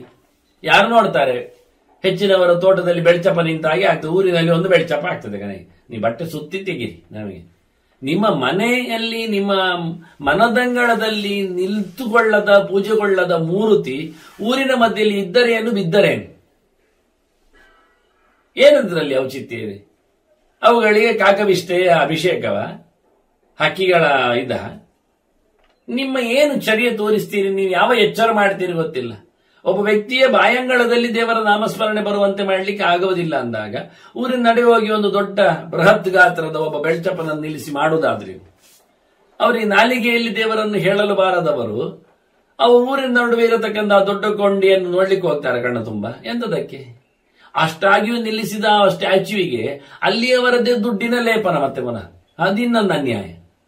ಇವರಾಗಿ ನಿಲ್ಲಿಸುವುದು ಅಲ್ಲ, ಅಲ್ಲಿಯವರನ್ನು ಸೇರಿಸಿ ನಿಮ್ಮ ಮಧ್ಯೆಯಲ್ಲಿ ಒಬ್ಬರನ್ನು ನಿಲ್ಲಿಸ್ತೇವೆ, ಇದ್ದ ಖರ್ಚೆಲ್ಲ ಬಿದ್ದಷ್ಟು ಕೊಡಿ ನೀವು, ಅವನಿಗೆ 12 ವರ್ಷಕ್ಕೊಮ್ಮೆ 10 ವರ್ಷಕ್ಕೊಮ್ಮೆ 24 ವರ್ಷಕ್ಕೊಮ್ಮೆ ನಾವು ಮತ್ತೆ ಮಂಡ್ಯ ಸ್ನಾನ ಮಾಡಿಸ್ತೇವೆ, ಅದು ಆವಾಗಲೂ ಕಲೆಕ್ಷನ್ಗೆ ಬರ್ತೇವೆ, ಮತ್ತೆ ಅದನ್ನು ಹೇಳಿ ಹೋಗ್ತಾರೆ. ನಾವಲ್ಲಾದ್ರೆ ನಮ್ಮ ಮುಂದಿನವರು ಬರ್ತಾರೆ. ಇದು ಬೆದರುಗೊಂಬೆ ಇಟ್ಟು ಅವರು ದುಡ್ಡು ಮಾಡುವ ವಿಧಾನ. ಪ್ರಯೋಜನ ಇಲ್ಲ ಅಂತ ದೇವರು ಅಂತಹ ಸಂಪತ್ತನ್ನು ಪಡೆದದ್ದನ್ನು ಅವರು ಹೇಳುದಾಗೆ ದುಡ್ಡು ಉಂಟ್ರಿ ಜನರ ಹತ್ರ, ಹಾಳಿ ಉಪಯೋಗಿಸ್ತಾರೆ, ಅದಕ್ಕೆ ಹೇಳಿ ಒಳ್ಳೆಯದಕ್ಕೆ ಅಂದ್ರೆ ಎಳೆದದ್ದು ಅಂತ ಕೃಷ್ಣ ಹೇಳ್ತಾನೆ. ಇಂಥ ರೀತಿಯಲ್ಲಿ ಹಾಳು ಜನರ ದುಡ್ಡು ಎಳೆದದ್ದನ್ನು ಒಳ್ಳೆಯವರಿಗೆ ಹಂಚಿಬಿಡುವಂದ. ಯಜ್ಞಯಾಗಗಳಲ್ಲಿ ಮಾಡಿ ದೊಡ್ಡ ಮಟ್ಟಿನಲ್ಲಿ ಕುಂಡಕ್ಕೆ ಸುರಿಯುವುದನ್ನು ನಾನು ಇಷ್ಟಪಡುವುದಿಲ್ಲ. ಒಬ್ಬ ತಿಳಿದವನ ಬಾಳಿಗೆ ಹಾಕದನ್ನು ದುಡ್ಡನ್ನು ದನಗಳಿಗೆ ಉಪಯೋಗಿಸು ಅಂತಾನೆ ಒಳ್ಳೆ ರೀತಿಯಲ್ಲಿ. ಬಹಳ ಚೆನ್ನಾಗಿ ಹೇಳ್ತಾನೆ. ಅಂತಹ ಸೊತ್ತಿರಲಿ, ಯಾವುದೇ ಸೊತ್ತಿರಲಿ, ಒಬ್ಬ ವ್ಯಕ್ತಿಗೆ ಒಳ್ಳೆಯವನಿಗೆ ಕೊಡಬಾರದು ಅಂತ ಒಬ್ಬ ಹೇಳ್ತಾನಲ್ಲ ಕೆಲವೊಮ್ಮೆ. ಇದು ಹಿಡಿಸಿ ಹಾಕುವರು ಸುಮಾರು ಜನ ಇದ್ದಾರೆ. ದೇವರು ಕೊಟ್ಟರು ಪೂಜಾರಿ ಬಿಡ ಅಂತ ಕೆಲವೊಮ್ಮೆ. ಗಿಡ ತುಂಬ ಹೂವಾಗುತ್ತೆ, ಹಣ್ಣಾಗುತ್ತೆ, ಆದ್ರೆ ಕೆಲವರು ಕೊಯ್ಲಿಕ್ಕೆ ಉದಾಸೀನ ಮಾಡ್ತಾರೆ. ದೊಡ್ಡ ಥೆರಪಿ. ಬೆಳಿಗ್ಗೆದ್ದು ಅರಳಿದಾಗ ಹೂವಿನ ಹತ್ತಿರ ಹೋಗುವುದು, ಕಣ್ಣುಗಳಿಗೆ ಕಲರ್ ಥೆರಪಿ, ಮೂಗಿಗೆ ಅದರ ಪರಿಮಳಗಳು, ಕೈಕಾಲುಗಳಿಗೆ ಆಚೀಚೆ ಓಡಾಡುವಾಗ ಅದಕ್ಕೆ ಎಕ್ಸಸೈಸ್ ಆರೋಗ್ಯ, ಸ್ಪರ್ಶಕ್ಕೆ ಮೃದುವಾದ ಮೆದುವಾದ ಹೂವುಗಳ ಸಂಪರ್ಕ. ನೋಡಿ ಸರ್ವೇಂದ್ರಿಯಗಳಿಗೆ ಹೇಗೆ ಅಂತ. ಕಿವಿಗೆ ಏನು ಅಂತ ಕೇಳುತ್ತಾರೆ, ವಿಶೇಷವಾಗಿ ಕೇಳಲಿಕ್ಕೆ ಹೋದಾಗ ಆ ಸುತ್ತಮುತ್ತಲು ನಿಲ್ಲುತ್ತಿರತಕ್ಕಂಥ ಬೆಳಗಿನ ಹೊತ್ತಿನಲ್ಲಿ ಆ ಮರದ ಮೇಲೆ ಇಂಚರವನ್ನು ಕಲರವ ಏನು ಹೇಳ್ತಾರೆ, ದೇವರು ಕಾಪಾಡುತ್ತಾನೆ, ಊಟ ಕೊಡ್ತಾನೆ ಹೇಳತಕ್ಕಂಥ ಹಕ್ಕಿಗಳ ಸಾತ್ವಿಕವಾದ ಮಾತುಗಳು, ಸತ್ಯವಾದ ನಿಷ್ಠೆಯ ಗೆರೆಗಳು. ಕೊಯ್ಯುವಾಗ ಆಗುವ ಶಬ್ದಗಳಿಲ್ವ? ಅರಳುವಾಗ ಸತ್ತಿರವಾಗಿರ್ಬೇಕು. ಎಷ್ಟು ಚೆನ್ನಾದಂತಹ ಒಂದು ತರಂಗಗಳು ಬರ್ತಾವೆ ಅವುಗಳದ್ದು. ಬಿರಿದಾಗ, ಮೊಲ್ಲೆ ಬಿರಿದಾಗ ಅಂತ, ಅದು ನೆಕ್ಕಾಗ, ನಾವು ನಗುವಾಗ ಸದ್ದು ಬರುವುದಿಲ್ವ? ಬೇಡ ಅಂತ ಆದ್ರೂ ಸಹ ಕಿಸಕ್ಕರೆ ನಕ್ಕ ಅಂತ ಹೇಳ್ತಾರೆ ಕೆಲವೊಮ್ಮೆ, ಪುಸಕ್ಕರೆ ಕೂಗಿದ ಅಂತ ಹೇಳ್ತಾರೆ. ಹಾಗೆ ಆ ಅರಳುಗಳು ಸಹ ಅರಳುವಾಗ, ಅರಳಿದಾಗ ಎಷ್ಟು ಚೆನ್ನಾಗಿ ಹೇಳುತ್ತದೆ, ಎಷ್ಟು ಖುಷಿಯಲ್ಲಿ ಹೇಳುತ್ತೆ ಹಕ್ಕಿಗಳೆಲ್ಲ. ಹಾಗಾಗಿ ಸರ್ವೇಂದ್ರಿಯಗಳಿಗೆ ಅನುಕೂಲವಾದ ವಾತಾವರಣ ಇದ್ದಾಗಲೂ ಧರ್ಮವನ್ನು ನಾವು ಮಾಡುವುದಿಲ್ಲ ಇರುವ ಹಾಗೆ ಕೊಡುವಾಗ ಮಾ ದದಾತಿಥಿಯೋ ಬ್ರೂಯಾದ್ ಬ್ರಾಹ್ಮಣೇಶು ಚ ಗೋಶು ಚ, ದನಕ್ಕೂ ಕೊಡಬೇಡಿ, ತಿಳಿದವನಿಗೂ ಕೊಡಬೇಡಿ, ಊಟ ಹಾಕಬೇಡಿ, ನಿಲ್ಲಿಸಿಬಿಡಿ, ವಾಪಸ್ ತಗೊಳ್ಳಿ. ಹೀಗೆಲ್ಲ ಯಾರು ವಿರೋಧ ಮಾಡುತ್ತಾರೆ ದನದ ವಿಷಯದಲ್ಲಿ, ಜ್ಞಾನಿಯ ವಿಷಯದಲ್ಲಿ ಎಲ್ಲ, ಅವನು ತಿರಿಯಗ್ಯೋನಿ ಶತಂಗತ್ವ ಚಂಡಾಲೇಶು ಭಜಾಯತೆ ಅಂತ. ಅವನಿನ್ನು 100 ಕ್ರಿಮಿಕೀಟಗಳ ಪ್ರಾಣಿ ಪಕ್ಷಿಗಳ ಲೋಕದಲ್ಲಿ ಬರ್ಲಿಕ್ಕುಂಟು ಅಂತ. ತಿಳಿದವರಿಗೆ ದನಕ್ಕೆ ಅನ್ನ, ಊಟ, ವ್ಯವಸ್ಥೆ, ವಸ್ತು ಅಡ್ಡಿಪಡಿಸುವವನಿಗೆ ಇನ್ನು 100 ಕ್ರಿಮಿಗಳ ಜನ್ಮ ಬರ್ಲಿಕ್ಕುಂಟು. ಅವನು ಸೊಳ್ಳೆ ಆಗ್ತಾನೋ, ತಿಗಣೆ ಆಗ್ತಾನೋ, ಗಟಾರದಲ್ಲಿನ ಹುಳ ಆಗ್ತಾನೋ, ಕಪ್ಪೆ ಆಗ್ತಾನೋ, ಇನ್ನು ಯಾವುದೋ ಪ್ರಾಣಿ ಆಗ್ತಾನೋ, ಇಲಿಯೋ ಹೆಗ್ಗಣೋ ಏನೋ. 100 ಜನ್ಮಗಳಲ್ಲಿ ಕೆಟ್ಟ ಯೋನಿಗಳಲ್ಲಿ ಅವನು ಹುಟ್ಟಿ ಬಂದವ ಕೊನೆಗೆ ಬೇಡದಿದ್ದ ಸಂಸ್ಕಾರ ಇಲ್ಲದ ಮನುಷ್ಯನಾಗಿ ಹುಟ್ಟಿ ಪಡೆದಿಲ್ಲಿಕ್ಕೆ ಕೂತ್ಕೊಳ್ತಾನೆ. ಸಂಸ್ಕಾರ ಇಲ್ಲದ ಶ್ರೀಮಂತಿಗೆ ಇಲ್ಲದ, ಯೋಗ್ಯತೆ ಇಲ್ಲದ, ದೇಹದಲ್ಲಿ ಸ್ವಾಸ್ಥ್ಯಾದಿಗಳು ಇಲ್ಲದ ಇಂತಹ ಕೆಟ್ಟ ಮನುಷ್ಯನಾಗಿ ಬಂದಾಗ ಎಷ್ಟು ಕಷ್ಟಪಡಬೇಕಾಗುತ್ತೆ ಅಡ್ಡಿ ಮಾಡಿದ್ದಕ್ಕೆ ಎಂದು ನೋಡ್ತಾರೆ. ಮನುಷ್ಯ ದೇಹ ದೇವರು ಕೊಡುವುದು ಯಾಕೆ ಅಂದ್ರೆ ದೊಡ್ಡ ಮಟ್ಟಿನ ಸಾಧನೆ ಮಾಡಲಿಕ್ಕೆ. ಪ್ರಾಣಿಗಳಂತೆ ಬಿದ್ದಿರಬೇಕಾಗಿಲ್ಲ, ಪ್ರಾಣಿಗಳಂತೆ ಮೀಯದೆಯ, ನಾರಾಯಣ ನಾಮ ಹೇಳದೆಯ, ಸಿಕ್ಕಿದ್ದನ್ನು ತಿಂದು ಬದುಕುವ ಕಥೆಯು ಇರುವಂತೆ ಮನುಷ್ಯ ದೇಹದಲ್ಲಿ ಇಲ್ಲ. ಮನುಷ್ಯ ದೇಹದಲ್ಲಿ ಎಲ್ಲ ಅನುಕೂಲ ಇದೆ, ವ್ಯವಸ್ಥೆ ಇದೆ. ಹಾಗೆಯೇ ಮನುಷ್ಯ ದೇಹದಲ್ಲಿ ಬೇಕಾದಷ್ಟು ಅನುಭವಗಳಿವೆ, ನೋವುಗಳಿವೆ, ಸಂಕಟ ಪಡಲಿಕ್ಕಾಗತ್ತೆ. ಹಾಗಾಗಿ ಕಷ್ಟ ದುಃಖಗಳ, ಸುಖ ವ್ಯವಸ್ಥೆಗಳ ಅನುಭವಕ್ಕೋಸ್ಕರ ದೇವರು ಮನುಷ್ಯ ದೇಹ ಕೊಡುದು. ಅದರಲ್ಲಿಯೂ ಅತ್ಯಂತ ಕಳಪೆ ಮಟ್ಟದ, ಸಂಸ್ಕಾರಹೀನವಾದ, ಸ್ವಾಸ್ಥ್ಯ ಇಲ್ಲದ, ಅಂಗವೈಕಲ್ಯವುಳ್ಳ ದೇವವನ್ನು ಕೊಡುವ ಮೂಲಕ ಇನ್ನಷ್ಟು ಕಷ್ಟಗೊಳಿಸ್ತಾನೆ. ಕೊಟ್ಟನಂತ ಹಾಗೆ ಹೇಳ್ತಾನೆ, ಯಾಕೆ ನೀನು ಮಾಡಿದ ಅಡ್ಡಿಗೆ, ಒಳ್ಳೆಯವನಿಗೆ ತಿನಿಸು ಕೊಡದಂತೆ ಮಾಡಿದ್ಯಲ್ಲ, ದನಕ್ಕೆ ತಿನ್ನದಂತೆ ಹೋಗದಂತೆ ಮಾಡಿದ್ಯಲ್ಲ, ನಿರ್ಬಂಧಗೊಳಿಸಿದ್ದಕ್ಕೆ ನಿನಗಿಷ್ಟು. ಮತ್ತೆ ಒಬ್ಬ ಜ್ಞಾನಿಯ ಸ್ವತ್ತನ್ನೇ ಕಬಳಿಸಿದರೆ, ಬ್ರಹ್ಮಸ್ವ ಹೇಳ್ತಾರಲ್ಲ, ಹಾಗೆ ಬ್ರಹ್ಮಸ್ವ, ದೇವಸ್ವ, ಅದರಲ್ಲಿ ಕೃಷ್ಣ ಇನ್ನೆರಡು ಸೇರಿಸ್ತಾನೆ. ಬ್ರಹ್ಮಸ್ವ, ದೇವಸ್ವ, ಮತ್ತೆ ಗುರುಸ್ವ, ಮತ್ತೆ ದರಿದ್ರಸ್ವ ಒಂದು ಸೇರಿಸ್ತಾನೆ. ಒಂದು ಬಡವನ ಸೊತ್ತನ್ನು ಕಬಳಿಸುವವ ಇದ್ದಾನಲ್ಲ, ಹಿಂದೆ ಕೃಷ್ಣ ಹೇಳಿದ್ದ ಆ ಮಾತನ್ನು. ತನ್ನ ಅಷ್ಟು ಸಣ್ಣ ಸೊತ್ತೇ ಸಂಪೂರ್ಣ ಧರಿಸಿಕೊಂಡವನ ಪೂರ್ಣ ಕದ್ದವನಿದ್ದಾನಲ್ಲ, ಅತ್ಯಂತ ಹೇಸಿಗೆಯವ. ಬಡವನಿಗೆ ಅವನ ಕೈಯಲ್ಲಿದ್ದು ಒಂದು ಹಿಡಿ ಕಾಸು ದೊಡ್ಡ ಸಂಗತಿ ಆಗಿರ್ತದೆ. ಅವನದ್ದು ಪರ್ಕಟ್ ವಸ್ತ್ರವೇನೊಂದು ದೊಡ್ಡ ಗಂಟು ಮೂಟೆ ಅನಿಸ್ತದೆ. ಅಂಥದ್ದನ್ನೇ ಕಬಳಿಸಿದ್ರೆ, ಕದ್ದು ಬಿಟ್ರೆ ಎಷ್ಟು ಕಷ್ಟ ಆಗುದಿಲ್ಲ, ಅವನಿಗೆ ಸಂಕಟ ಆಗುವುದಿಲ್ಲ. ನಮಗೆ ಸಣ್ಣ ಕೆಲಸ ಮಾಡಿದಾಗ ಆಗದೆ, ಅವನದೊಂದು ಹಿಡಿ ಕಾಸು ತೆಗೆದು ದೊಡ್ಡ ಸಂಗತಿ ಮಾಡಿದ, ಬ್ರಹ್ಮಾಂಡ ಬೀರಿದ ಹಾಗೆ ಮಾಡಿದ. ಆದ್ರೆ ಅವನಿಗೆ ಅದು ಬ್ರಹ್ಮಾಂಡ ಅಲ್ವೇ? ಸರ್ವಸ್ವನ್ನೇ ಗಾಡಿಯಲ್ಲಿ ಹಾಕಿಕೊಂಡು, ಆ ಗಾಡಿಯೇ ಸರ್ವಸ್ವ, ಮನೆ ಬ್ರಹ್ಮಾಂಡ ಮಾಡಿಕೊಂಡು ಏಕಾಗಿಯಾಗಿ ಒಬ್ಬನೇ ಹೋಗುತ್ತಿರುವಾಗ ಅದರ ಮೇಲೆ ಬೆಂಕಿ ಹಾಕಿಬಿಟ್ರೆ ಅವನಿಗೆ ಎಲ್ಲ ಹೋದಾಗ ಆಗಲಿಲ್ಲ, ಆಗುದಿಲ್ಲ. ಅಂದ್ ಬಹಳ ಚೆನ್ನಾಗಿ ಹೇಳುತ್ತಾನೆ ಕೃಷ್ಣ. ಹೇಳುತ್ತಾನೆ, ಬ್ರಹ್ಮಸ್ವಂಚೈವ ಯದ್ದೈವಂ ದರಿದ್ರಸ್ಯೈವ ಯದ್ಧನಂ ಗುರೋಶ್ಚಾಭಿಹೃತಂ ರಾಜನ್ ಸ್ವರ್ಗಸ್ಥಾನಪಿ ಪಾತಯೇತು. ಇಂತಹ ಸಂದರ್ಭದಲ್ಲಿ ಆಗತಕ್ಕಂತಹ ಹಾನಿಯನ್ನು ಹೇಳ್ತಾನೆ ಕೃಷ್ಣ ಬಹಳ ಚೆನ್ನಾಗಿ. ಬ್ರಾಹ್ಮಣರ ಸೊತ್ತನ್ನು ಕದಿಯುವಂತಿಲ್ಲ, ಒಬ್ಬ ಜ್ಞಾನಿಗಳ ಸೊತ್ತನ್ನು ಅಪಹರಿಸುವಂತಿಲ್ಲ. ಈಗ ರಾಜನಿಗೆ ಮುಟ್ಟುಗೋಲು ಮಾಡಿದ್ದರ ವಿನಿಯೋಗದ ಬಗ್ಗೆ ಮಾತಾಡಿದ ಕೃಷ್ಣ. ಈಗ ಹೇಳ್ತಾನೆ ಕೃಷ್ಣ, ರಾಜ ಮಾತ್ರ ಅಂತಲ್ಲ, ರಾಜನೂ ಸಹ ಅನ್ಯಾಯ ಸಂದರ್ಭದಲ್ಲಿಯೂ ಒಬ್ಬ ಜ್ಞಾನಿಯ ಸೊತ್ತನ್ನು ಮುಟ್ಟುಗೋಲು ಹಾಕುವಂತಿಲ್ಲ. ಬ್ರಾಹ್ಮಣ ಸ್ವಂಚ ಯದ್ದೈವಂ, ಇನ್ನು ದೇವರಿಗೆ ಸಂಬಂಧಪಟ್ಟದ್ದಾಗಿ ಯಾವ ದೇವರೇ ಆಗಲಿ ಒಂದು ಲೆಕ್ಕದಲ್ಲಿ ಹೇಳಲಿಕ್ಕೆ ಹೋದ್ರೆ, ಟೋಟಲಿ ಧಾರ್ಮಿಕವಾದ ದೇವರಿಗೆ ಸಂಬಂಧಪಟ್ಟಂತಹ ಸೊತ್ತು, ಅದರಲ್ಲಿಯೂ ದರಿದ್ರ ಸೇವೆಯ ಧನಂ, ಒಬ್ಬ ಬಡವನ ಸೊತ್ತು ಇಲ್ಲಿ ಸೇರ್ಪಡೆಯಾದ ಸಂಗತಿ. ಅದು ಬಡವನ ಸೊತ್ತಿನ ಬಗ್ಗೆ ಹಿಂದೆ ಕೃಷ್ಣ ಹೇಳಿದ್ದರಿಂದ ಇದನ್ನಿಟ್ಟುಕೊಂಡ. ಬಡವನದ್ದು ಅದು ಯಾರೇ ಆಗಲಿ, ಅವನು ಅದರಲ್ಲೇ ತನ್ನ ಪ್ರಾಣವನ್ನಿಟ್ಟಿರ್ತಾನೆ, ಕಳ್ಕೊಂಡ್ರೆ ಎಲ್ಲ ಇಲ್ಲ ಆಗತ್ತೆ ಅವನಿಗೆ. ಹಾಗಾಗಿ ಬಡವನ ಸೊತ್ತನ್ನು ಅಪಹರಿಸಬೇಡ. ಜೊತೆಯಲ್ಲಿ ಗುರುವಶ್ಚ, ನಿನ್ನ ಹಿರಿಯನ, ನಿಜವಾಗಿ ಉಪದೇಶ ಮಾಡಿದ ಆಚಾರ್ಯನ, ಗುರುಗಳ, ಹಿರಿಯರ, ಅವರ ಸೊತ್ತನ್ನು ಕಬಳಿಸುವಂತಿಲ್ಲ. ಹಾಗೊಂದೊಮ್ಮೆ ಅಪಹಾರ ಮಾಡಿದರೆ ರಾಜ, ಆ ಅಪಹಾರ ಮಾಡಿದವ ಬೇಕಾದ್ರೆ ದೊಡ್ಡ ಜನವೇ ಇರಲಿ, ತುಂಬಾ ಪುಣ್ಯಾತ್ಮನೇ ಆಗಲಿ, ಅವನು ಸ್ವರ್ಗವಾಸಿಯಾಗಿರ್ಲಿ, ಬೇಕಾದ್ರೆ ಸ್ವರ್ಗಸ್ಥಾನಪಿ ಅಂದ್ರೆ ದೇವತೆಗಳು ಅಂತ ಹೇಳಲಿಕ್ಕೋಸ್ಕರ ಹೊರಟಪ್ಪ. ಇದನ್ನು ಕೃಷ್ಣ ತನ್ನ ಚರಿತ್ರೆಯಲ್ಲಿ ನೃಗನ ಒಂದು ಓತಿ, ಅದು ಕೊರಕಲಲ್ಲಿ ಬಿದ್ದಿದ್ದು ದೊಡ್ಡ ಗಾತ್ರದಲ್ಲಿ, ಬ್ಲಡ್ ಸಕ್ಕರ್, ಅದನ್ನು ಯಾದವರೆಲ್ಲ ಮೇಲೆ ಎತ್ತಲಿಕ್ಕೆ ನೋಡ್ತಾರೆ, ಆಗ್ತಾ ಇಲ್ಲ, ಬೀಳ್ತಾ ಇದೆ. ಮತ್ತೆ ಕೃಷ್ಣ ಅದನ್ನು ಮತ್ತೆ ಕೃಷ್ಣ ಹತ್ರ ಹೇಳ್ತಾನೆ, ಕೃಷ್ಣ ಇಲ್ಲಿ ದೊಡ್ಡ ಒಂದು ಪ್ರಾಣಿ ಉಂಟು, ಓತಿ ವಿಚಿತ್ರಾಕಾರ, ಮೇಲೆ ಬರ್ಲಿಕ್ಕೆ ಆಗ್ತಾ ಇಲ್ಲ, ಕೊರಕಲಲ್ಲಿ ಬಿದ್ದುಕೊಂಡಿದೆ. ಕೃಷ್ಣ ಅದನ್ನು ಎತ್ತಿ ಹಾಕ್ತಾನೆ, ಕೈ ಮುಟ್ಟಿದ ತಕ್ಷಣ ಅದು ಮೇಲೆ ಬರುತ್ತೆ, ಅದು ಉದ್ಧಾರ ಆಗತ್ತೆ, ಅದು ಮಾನವ ರೂಪ ತಾಳಿ ನಿಲ್ತದೆ, ತನ್ನ ಶಾಪ ಮೋಕ್ಷವನ್ನು ಹೇಳ್ತದೆ.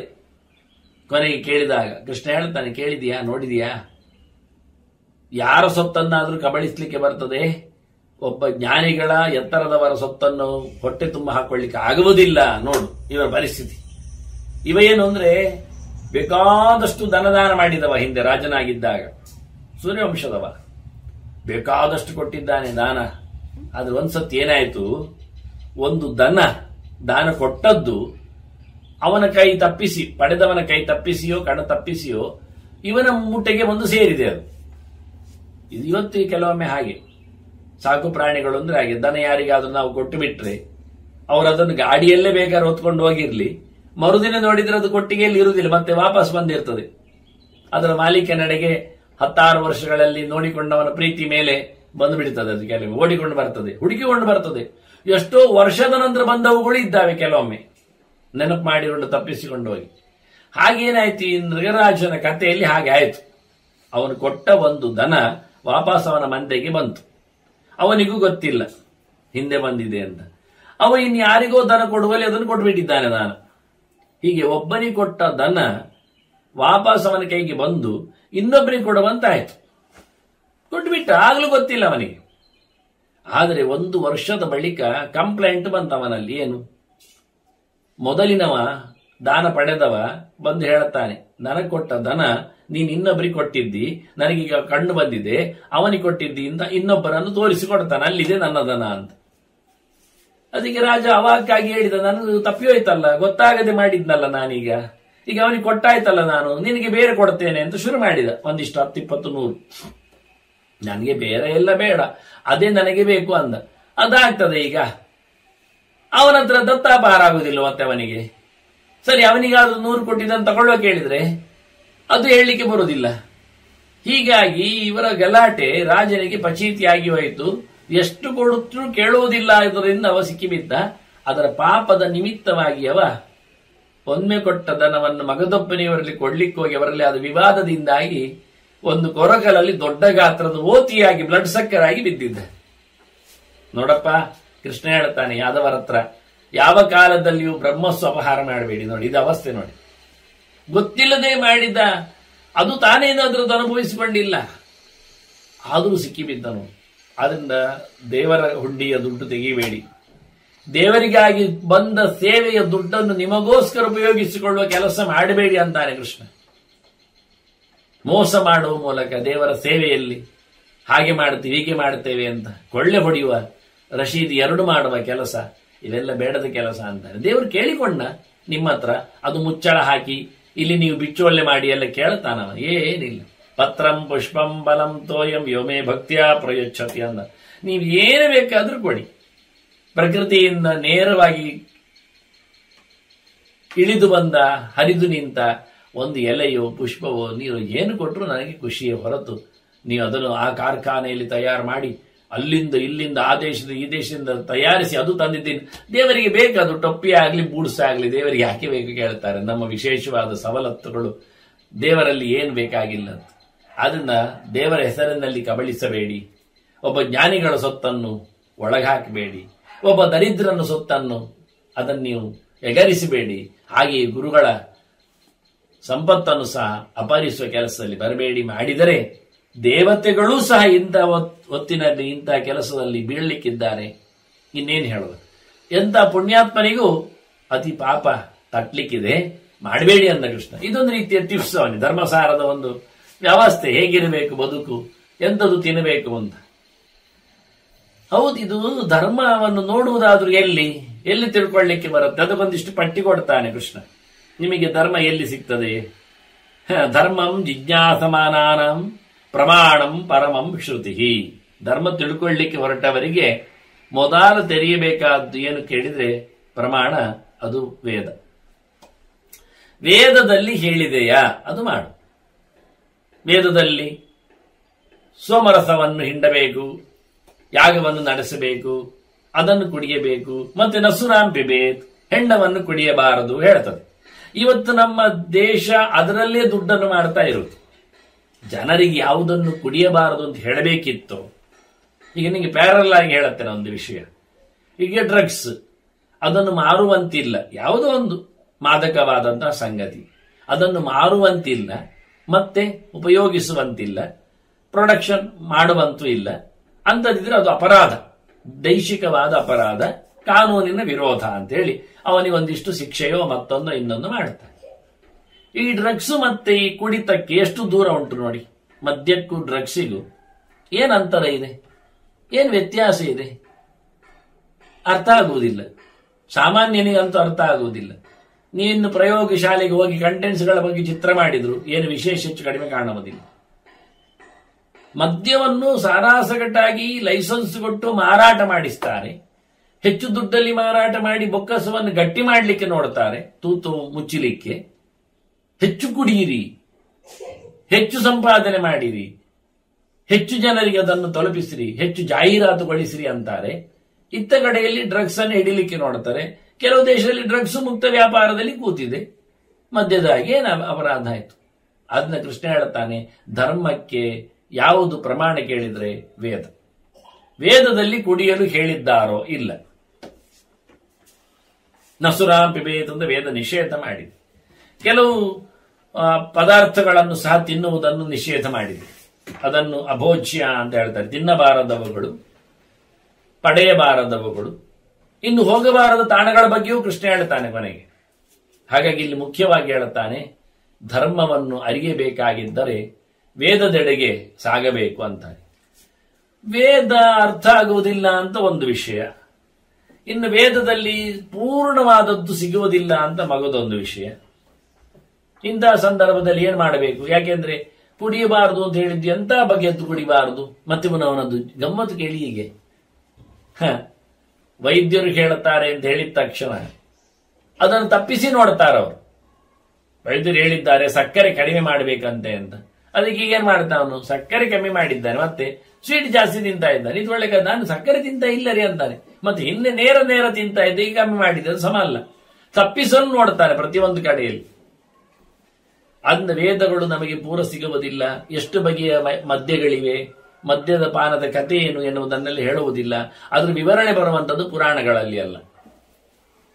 ಎಷ್ಟು ಬಗೆಯ ಮದ್ಯಗಳನ್ನು ಮಾಡ್ತಾರೆ, ಹಣ್ಣಿನಿಂದ, ಹಿಟ್ಟಿನಿಂದ, ಅಥವಾ ಬಹಳ ಕಾಲದಿಂದ, ಇನ್ನಿತರ ವೈವಿಧ್ಯಗಳನ್ನೆಲ್ಲ ಅಲ್ಲಿ ಹೇಳ್ತಾರೆ ಕೂತ್ಕೊಂಡು. ಮಾಧ್ವಿ, ಗೌಡಿ, ಪೈಷ್ಟಿ ಹೇಳಿಕೊಂಡು ಜೇನಿನಿಂದ ಮಾಡುವಂಥದ್ದನ್ನು ಗುರುತಿಸ್ತಾರೆ, ಹಣ್ಣು ಹಂಪಲಿನಿಂದ ಮಾಡುವುದನ್ನು ಗುರುತಿಸ್ತಾರೆ, ಬೆಲ್ಲದಿಂದ ಮಾಡುವುದನ್ನು ಗುರುತಿಸ್ತಾರೆ, ಹಿಟ್ಟಿನಿಂದ ಮಾಡುವುದನ್ನು ತಿಳಿಸ್ತಾರೆ. ಹೀಗಾಗಿ ಇದರ ವೈವಿಧ್ಯಗಳ ಬಗ್ಗೆ ಮಾತಾಡ್ಲಿಕ್ಕೆ ಹೋಗುವುದರಿಂದ ವೇದಗಳು ನಮಗೆ ಸ್ಪಷ್ಟತೆ ಇರುವುದರಿಂದ ನಿಮಗಿನ್ನು ವಿಶೇಷ ಮಾಹಿತಿಗಳು ಬೇಕಾದ್ರೆ ದ್ವಿತೀಯಂ ಧರ್ಮಶಾಸ್ತ್ರಾಣಿ ಅಂತ ವೇದವ್ಯಾಸರು ಧರ್ಮವನ್ನು ತಿಳಿಸಿಕೊಡಲೋಸುಗ ಮನುಷ್ಯರಿಗೆ ಕೊಟ್ಟಿರತಕ್ಕಂತಹ ಮಹಾಭಾರತ ಮತ್ತೆ ಪುರಾಣಗಳು ಮುಖ್ಯವಾಗಿ ನಮಗೆ ವೇದದ ಹತ್ಯೆ. ನಾನಾಗಲೇ ಹೇಳಿದೆ, 5ನೇ ವೇದ ಅಂತ ಹೇಳಿಕೊಂಡು ಜನಸಾಮಾನ್ಯನಿಗೆ ಅರ್ಥ ಆಗುವಂತೆ ಹೇಳಲ್ಪಟ್ಟಂತಹ ಈ ಸಂಗತಿಗಳು ನಮ್ಮ ಮುಂದೆ ಕೂತಿವೆ. ಅಂದ ಧರ್ಮಶಾಸ್ತ್ರಗಳು, ಪುರಾಣಗಳು ಪ್ರಮಾಣಗಳು. ವೇದ ಪ್ರಮಾಣ, ಪುರಾಣಗಳು ಪ್ರಮಾಣ. ಅದೇ ವೇದವೇ ಅಲ್ವಾ? ಇನ್ನೊಂದು ಯಾಕೆ ಹೇಳಬೇಕು ಬಾಯಲ್ಲಿ ಪುರಾಣ ಅಂದ್ರೆ? ವೇದ ಅದು ಒಂದು ಅರ್ಥ ಆಗುವುದರಲ್ಲಿ ಕಷ್ಟ ಇದೆ ಅಂತ ಒಂದು ಹೌದು, ಮತ್ತೆ ಪೂರ್ಣ ಅವೈಲಬಿಲಿಟಿ ಇಲ್ಲ ಅಂತ ಮಗದೊಂದು ಸತ್ಯ. ಇನ್ನೊಂದು ವಿಷಯ ಏನು ಕೇಳಿದ್ರೆ, ವೇದ ಅದು ಅಪೌರುಷೇಯ, ಪುರಾಣಗಳು ಅದು ಪೌರುಷೇಯ.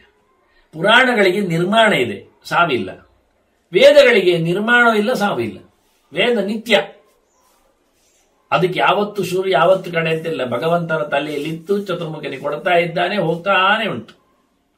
ಪುರಾಣಗಳು ಹಾಗಲ್ಲ, ಅದು ಪ್ರತಿ ಮನ್ವಂತರಗಳಲ್ಲಿ ಎಲ್ಲ ನಿರ್ಮಾಣಗೊಳ್ಳುತ್ತವೆ. ನಿರ್ಮಾಣ ಆದದ್ದು ಮತ್ತೆ ಕಳೆದು ಹೋಗ್ತದೆ ಯಾವುದೋ ನೆಲೆಯಲ್ಲಿ, ಪುನಃ ನಿರ್ಮಾಣ ಮಾಡ್ತಾರೆ ಬಂದು. ಆದ್ರೆ ಅದೇ ವಿಷಯಗಳು, ವಿಷಯ ಸೇಮ್, ಹರವು ಒಂದೇ, ಆದ್ರೆ ವರ್ಡ್ಸ್ಗಳು ಚೇಂಜ್ ಆಗಬಹುದು. ಅಗ್ನಿಮೀಳೆ ಪುರೋಹಿತಂ ಎನ್ನುವ ವೇದದಲ್ಲಿ ಇನ್ನೊಂದು ಸರ್ತಿ ಬಂದಾಗ ವನ್ನಿ ಮೀಳೆ ಆಗುವುದಿಲ್ಲ. ಅಗ್ನಿ ಶಬ್ದಕ್ಕೆ ವನ್ನಿ ಅಂತ ಅರ್ಥ ಉಂಟು, ವನ್ನಿ ಅಂತಲೇ ಶಬ್ದ ಇದೆ. ಅಂದ ತಕ್ಷಣ ಶಬ್ದದಲ್ಲಿಯೂ ಬದಲಾವಣೆ ಇಲ್ಲ. ಸರಿ, ಅಗ್ನಿಂ ಈಳೆ ಪುರೋಹಿತಂ, ಅಗ್ನಿಂ ಪುರೋಹಿತ ಮೀಳೆ, ಹಾಗೆ ವರ್ಡ್ಸ್ಗಳು ಚೇಂಜ್ ಆಗುವುದಿಲ್ಲ. ಅನುಕ್ರಮವೂ ತಪ್ಪುವುದಿಲ್ಲ, ಪದವೂ ತಪ್ಪುವುದಿಲ್ಲ. ಅನುಕ್ರಮ ತಪ್ಪುವುದಿಲ್ಲ ಅಂದ್ರೆ ಪದ ತಪ್ಪುವುದಿಲ್ಲ ಹೇಳಬೇಕಾಗಿಲ್ಲ. ನಾನು ಒಂದು ಚೂರು ಬದಲಾವಣೆಗೊಳ್ಳದಂತೆ ಬರುವಂತದ್ದು ವೇದ.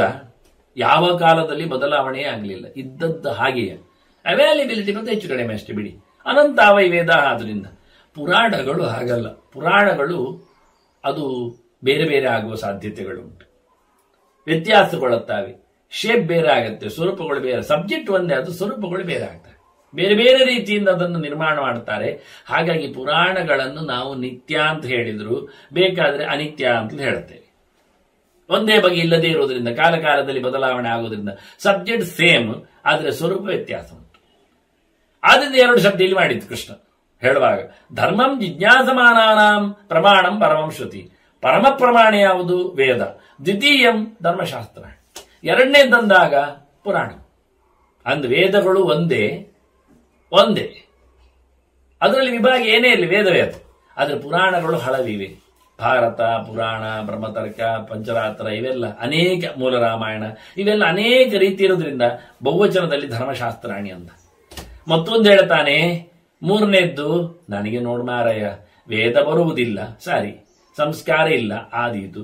ಧರ್ಮಶಾಸ್ತ್ರಗಳು ಅದು ನನಗೆ ಭಾಷೆ ಬರುವುದಿಲ್ಲ, ಅದು ಹೋಯ್ತು. ಇನ್ನೇನ್ ಮಾಡುವ ಅಂತ ನನಗೆ ಎರಡಿಲ್ಲ ಅಂತ ಬಿಡುವುದಲ್ಲ. ಮತ್ತೆ ತೃತೀಯಂ ಲೋಕ ಸಂಗ್ರಹ ಅಂತಾನೆ ಕೃಷ್ಣ. ಮೂರನೇದ್ದುಂಟು ಏನು ಗೊತ್ತಾ? ಒಳ್ಳೆಯವರು ಮಾಡ್ತಾರಲ್ಲ ಅದನ್ನು ನೋಡಿ ಕಲಿಯುವುದು. ಅವ ಓದಿದವ ಮಾಡುವುದನ್ನು ಓದಿ ಕಲೀಲಿಕ್ಕೆ. ಇದನ್ನು ಕೃಷ್ಣನ್ ಹೇಳಿದ್ದಾನಲ್ಲ ಕೊನೆಗೆ. ಕಲಿಯುವ ಕಥೆ ಹೇಗೆ ಕೇಳಿದ್ರೆ, ನೀನಾಗಿ ಕಲಿಯದಿದ್ರೆ ಇನ್ನೊಬ್ರು ಕಲಿಸ್ತಾರೆ ನಿನಗೆ ಅಂತ. ನೀನು ಹೋಗಿ ಕಲೀಲಿಕ್ಕೆ ಹೋಗ್ಬೇಕು ಅಂತ. ನಿನಗೆ ಬರುವುದಿಲ್ಲ ಆದ್ರೆ ಅವರನ್ನು ನೋಡಿ ಮಾಡು ನೀನು. ಅವರು ಆಪ್ತರು, ಲೋಕದಲ್ಲಿ ಒಳ್ಳೆಯವರು, ಓದಿಕೊಂಡವರು ಎನ್ನುವುದು ಗೊತ್ತಿರ್ತದೆ. ನಮಗೆ ರೋಗ ಬಂದಾಗ ಎಂತ ಮಾಡೋದು ಗೊತ್ತಿಲ್ಲ. ಅಂಗಳದಲ್ಲೇ ಇದ್ದ ಗಿಡ ಗಂಟೆಗಳನ್ನು ಹೇಗೆ ತಿನ್ನುವುದು, ಮುಕ್ಕುವುದು ಗೊತ್ತಿಲ್ಲ. ಆಗ ನಾವು ಗೊತ್ತಿದ್ದವರದ್ದು ಕೇಳ್ತೇವೆ, ನಿಮಗೆ ಆವತ್ತು ಕೆಮ್ಮು ಬಂತಲ್ಲ, ಏನ್ ಮಾಡಿದ್ರಿ ಅಂತ. ಆಗ ಅವರು ಹೇಳ್ತಾರೆ, ನಾವು ಮಜ್ಜಿಗೆ ಸೊಪ್ಪನ್ನು ಮೂಗಿಗೆ ಹಾಕಿದ್ದೆವು, ಕಿವಿಯಿಂದ ತೆಗೆದೇವು, ಏನೊಂದು ಹೇಳ್ತಾರೆ ಮಾಡುವುದನ್ನು. ಅವರು ಅಭ್ಯಾಸ ಮಾಡಿ ಅದರಿಂದ ಗೆದ್ದಿದ್ದಾರಾದ್ರೆ ನಾವು ಮತ್ತೆ ಮಾಡಬಹುದು. ಕೇಳದೆ ಮಾಡ್ಲಿಕ್ಕೆ ನಮಗಾಗುವುದಿಲ್ಲ. ಹಾಗಾಗಿ ಲೋಕ ಸಂಗ್ರಹ ಅಂದ್ರೆ ಮಾಡಿದವನನ್ನು ನೋಡಿ ಮಾಡುವುದೊಂದಲ್ಲ, ಮಾಡಿದವನು ತಿಳಿದವನು ನೋಡಿ ಮಾಡೋದು. ತಿಳಿದವನದ್ದಾದ್ರಿಂದ ಅಂದ್ರೆ ಒಂದು ಕಡೆಯಲ್ಲಿ ಒಬ್ಬ ಶ್ರುತಿಯನ್ನು ಹಿಡಿದಿದ್ದಾನೆ, ಒಬ್ಬ ಧರ್ಮಶಾಸ್ತ್ರವನ್ನು ಪಡೆದಿದ್ದಾನೆ, ಆನಂತರ ಅದನ್ನು ಹಂಚಿದ್ದಾನೆ. ಅದನ್ನು ಕೊಡದಿದ್ರು ಅವನು ಮಾಡುವುದೇ ಅದಕ್ಕೆ ಅರ್ಥ ಆಗತ್ತೆ ಅಂತ. ಹೀಗೆ ಏನೇ ಗೊತ್ತಿಲ್ಲದ ಏನೋ ಮಾಡುವವನು ನೋಡಿ ಮಾಡುವುದಲ್ಲ. ಒಂದು ಕಡೆ ಪ್ರಮಾಣ ಇದೆ. ಒಂದು ನಾಯಿ ಕೂಗ್ತದೆ, ಯಾಕೆ ಕೇಳಿದ್ರೆ ಅದು ಇನ್ನೊಂದು ನಾಯಿಯನ್ನು ಹೇಳ್ತದೆ ಅದು ಕೂಗಿದ್ದಕ್ಕೆ ಅಂತ. ಸರಿ, ಆ ನಾಯಿ ಯಾಕೆ ಕೂಗಿದ್ದು ಕೇಳಿದ್ರೆ ಅದು ಮಗದೊಂದು ನಾಯಿಯನ್ನು ತೋರಿಸ್ತದೆ. ಸರಿ, ನಾವು ಆ ನಾಯಿ ಹತ್ರ ಕೇಳಿದ್ರೆ ಯಾಕೆ ಕೂಗಿದ್ದು ಅಂದ್ರೆ ಇಲ್ಲಿ ಒಬ್ಬ ಪಾಗಾರ ಹಾರಿದ್ದನ್ನು ನೋಡಿದ್ದೇನೆ ಅಂತ. ನೋಡಿ, ಪಾಗಾರ ಹಾರಿದ ನಾಯಿ ನೋಡಿದ್ದು ಒಂದು ನಾಯಿ, ಆದ್ರೆ ನಮ್ಮ ಕಿವಿಗೆ ಕೇಳಿದ ಕೂಗಿದ ನಾಯಿ ಆ ಮೂರನೇ ನಾಯಿ ಆಗಿದೆ. ಅಂದ್ರೆ ಪರಂಪರೆಯಲ್ಲಿ ಎಲ್ಲೋ ಒಂದು ಕಡೆಯಲ್ಲಿ ಒಂದು ನಾಯಿ ಪ್ರತ್ಯಕ್ಷವಾಗಿ ಕಳ್ಳನನ್ನು ಕಂಡಿದೆ. ಅದರಿಂದ ಪ್ರತ್ಯಕ್ಷವಾಗಿ ಒಬ್ಬ ವೇದವನ್ನು ಓದಿದವ, ಪುರಾಣಗಳನ್ನು ಬಲ್ಲವ, ನಡೆಸಿಕೊಂಡು ಬಂದ ದಾರಿಯನ್ನು ನಮ್ಮಪ್ಪ, ನಮ್ಮ ಅಜ್ಜ, ನಮ್ಮ ಹಿರಿಯಜ್ಜ ಮಾಡಿಕೊಂಡು ಬಂದದನ್ನು ಇವತ್ತು ಮಾಡೋದ್ರಲ್ಲಿ ತಪ್ಪಿಲ್ಲ ಅಂತ ಹೇಳಿ ಒಂದು ಕಡೆ ಲಿಂಕ್ ಇದ್ದಾಗ ತಪ್ಪಿಲ್ಲ ಹೇಳಿದ ಕೃಷ್ಣನ ಗೆರೆಯನ್ನು ಅರ್ಥ ಮಾಡಿಕೊಳ್ಳಿ. ತೃತೀಯಂ, ಈಗೇನ್ ಹೇಳ್ತೇವೆ ನಾವು ಕೆಲವೊಮ್ಮೆ ಅಂದ್ರೆ ಅವನು ಮಾಡಿದೀವೋ ಮಾಡುದ ಅಂತ. ಅದಲ್ಲ, ಮಾಡಿ ನೋಡಿ ಮಾಡುವುದಲ್ಲ, ತಿಳಿದು ಮಾಡಿದವನದ್ದು ನೋಡಿ ಮಾಡುವುದು ಎನ್ನುವ ಈ ಪರಂಪರೆ ಅರ್ಥ ಚೆನ್ನಾಗಿ ಆಗತ್ತೆ. ಹೀಗೆ ಧರ್ಮಸಾರದ ಬಗ್ಗೆ ಕೃಷ್ಣ ಹೇಳುತ್ತಾ ಮುಂದೆ ವಿಶೇಷವಾದಂತಹ ಕೆಲವು ಆಚರಣೆಗೆ ಎಲ್ಲಿ ನಮಗೆ ಜಾಗಗಳು, ವ್ಯವಸ್ಥೆಗಳು ಇವೆ ಈ ದೇಶದಲ್ಲಿ ಅಂತ ಹೇಳ್ತಾನೆ. ಮುಂದೆ ಚಿಂತನೆ ನಡೆಸುವ ಮತ್ತು ವಂದನೆಗಳು. ಶ್ರೀಕೃಷ್ಣಾರ್ಪಣಮಸ್ತು. ನಾರಾಯಣ ನಾರಾಯಣ ನಾರಾಯಣ.